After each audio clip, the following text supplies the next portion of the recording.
Alright, isang mapagpalang araw sa inyong lahat. Meron tayong reaction, nakakagulat ito.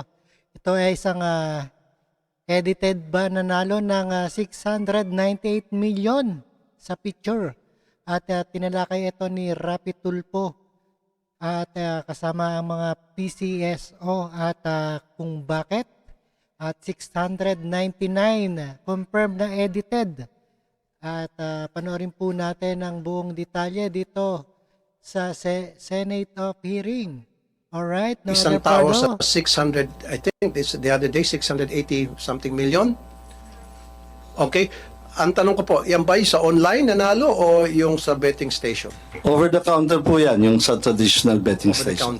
over the No, this is yung una, yung 640. Kayo naman, relax lang. Kagabi yung iloto.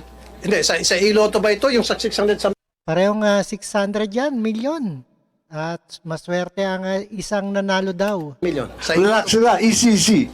We'll get there, we'll Hindi, get sa iloto ba ito o yung sa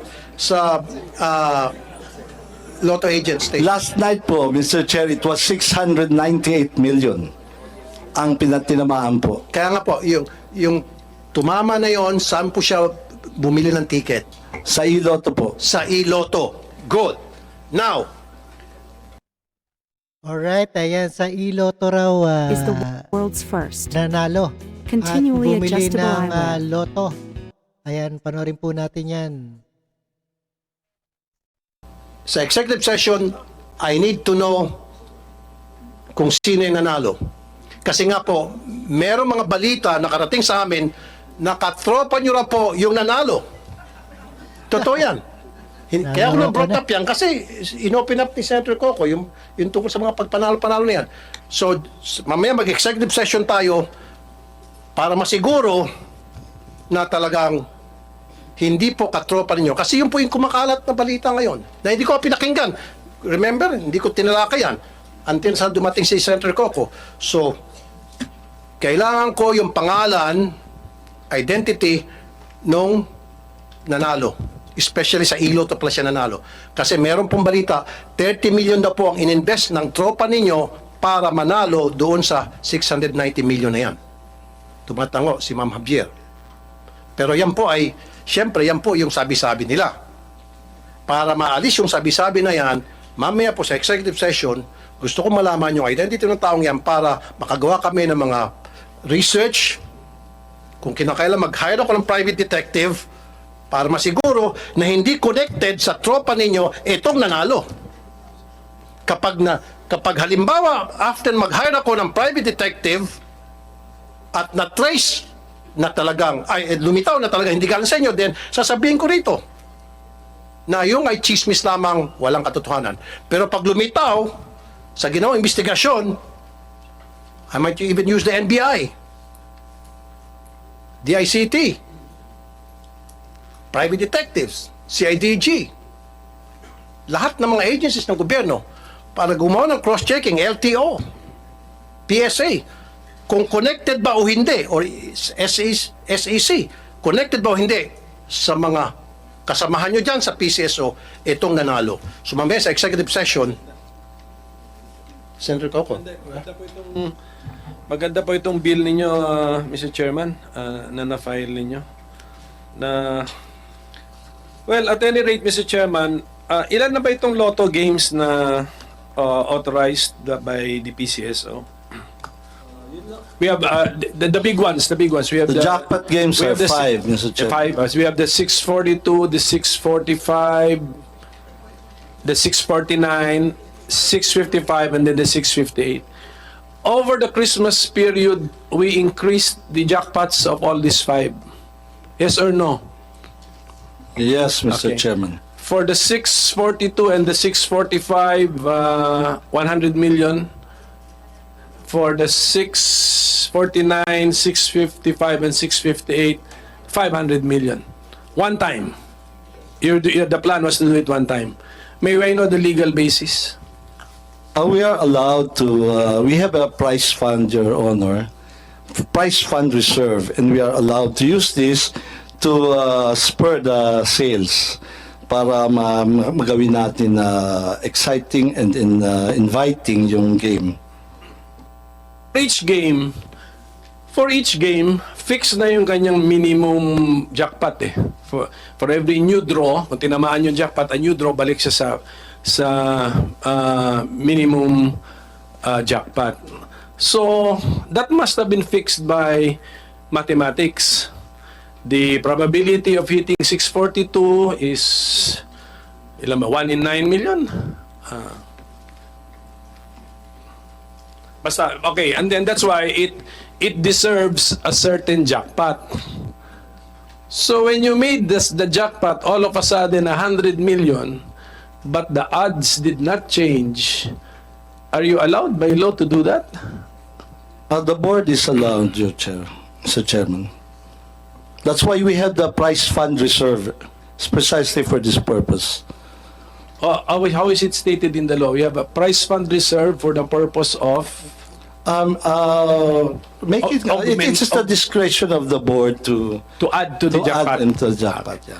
And then the decision was, it was one time, just to do it one time over that Christmas period of 2023. Actually, ideally, Mr. Chair, it should be over the whole period of the year. Kasi every time may mananalo ka, you give in prize fund reserve. Kasi minsan talaga, this is jackpot driven, Your Honor. People bet because of the jackpot.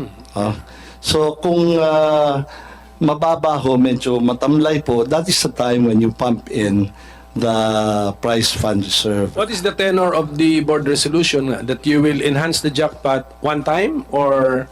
One time po, yung ginawa namin for December so for one time. Because, Mr. Chair, at the end of the year, that will become dividend and will be reverted back anyway to the Bureau of the Treasury as dividend. So, might as well, we have decided to make the games more exciting. Yeah, if you want to repeat this, you need to pass another resolution. Yes, Your Honor, we have to go back to the board. Basta klaro yan. Okay. And then for the information of the public, yung mga increased jackpots po natin na 100, 100, 500, 500, 500, so a total of 1.7 billion pesos, tinamaan na po lahat. Yes, Your Honor. Okay. In less than a month. Within a month, Your Honor. Yes, within a month. Opo. Okay, so we're stating facts, Mr. Chairman. Facts lang ito. Yun nga, Senator Coco, nakakapagtaka nga. Marami nagtataka, syempre, especially Nakakapagtaka talaga kung sino ba yung maswerteng nanalo.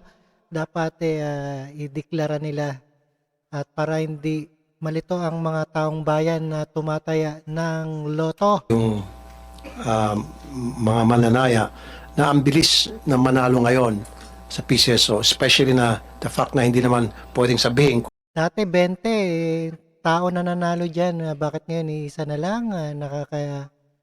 Nakakangamba na kung sinong pa ang hindi mga nanalo. nanalo, pwede naman nila itago. Plus, pagdating po dun sa online, sila naman may control ng computer system na yan. So, madali na nilang i-hocus-pocus. Yun po yung sinasabing hinaing na marami mga mananaya. So, I think the PCSO is at liberty to reveal to us na yung in-increase na po yung mga jackpots, in all those games, available na yung online betting. Yes, Your Honor. Kaya, meaning to say, when si 642, ang minimum niyan, and what's the usual minimum ni 642? Or maximum jackpot pala? 5.9. Minimum ba? 5.9 po. Mr. Chair. Bakit nalanganin? Hindi, yung published. Singit lang. Yes. Okay. Yung sabi niyo this December, tinamaan yung 642, 649, 645, 655. Are these all from Iloto? Hindi po, last night lang po yung iloto. Ilan po yung tumama sa Iloto out of this 1, 2, Isa lang po, yung kagabi lang po. kagabi lang? Okay. What game yun? Yung kagabi? 6:55. 655. 600 million kasi yon, Senator Coco. Quick na lang, Senator Coco. Okay. Etong picture na ito, very controversial ito ngayon sa social media. Edited daw ito. Yes, Your Honor. Edited. Bakit kailangan i-edit? We have to protect the identity of the winner. Meron po nagreklamo sa amin one time, we covered the face, yung damit naman po ay nakilala. So, nagreklamo siya, sana naman daw po, wag ipakita naman po yung damit. So, yan po ang reason yan, and I agree, it's a very poor editing, pero the objective is to conceal the clothing na ma-identify sa kanya. So, ibig sabihin, so inamin nyo, inedit to, pinalitan yung clothing. Opo. Bakit kinakailangan palitan ang clothing? Again, part po yan ng pag-conceal kasi na-identify po yung damit. For example, kung at that day, yung mga kapitbahay po uy, yun yung suot niya, ganyan. Or kung nakapag-selfie siya, meron yung pong nagreklamo sa amin, favorite clothes daw kasi, kaya nalaman siya. So, Your Honor, if there is something to apologize, it's the poor editing. But I think it has served its purpose of concealing the identity, Your Honor. So at least inamin nyo, ayan, marami kasi mga nagtatanong, nagsabi, purang pagka-edit. I'm So sorry, inamin nyo, edited ito. we're not very good at editing the clothes. Pero yung tao hindi edited. Hindi po, totoo po Tunay yan. na tao to. Tunay na tao po yan. Okay, so kaya sabi ko, Alright, napakinggan po natin ang ating, ayan, sa regarding sa loto ng mga nananalo. At mabilis na ang resulta ngayon ng mga nanalong loto. At maraming salamat sa inyong lahat. Baka kayo ay nanalo na rin. At peace out sa inyong lahat. Sana all.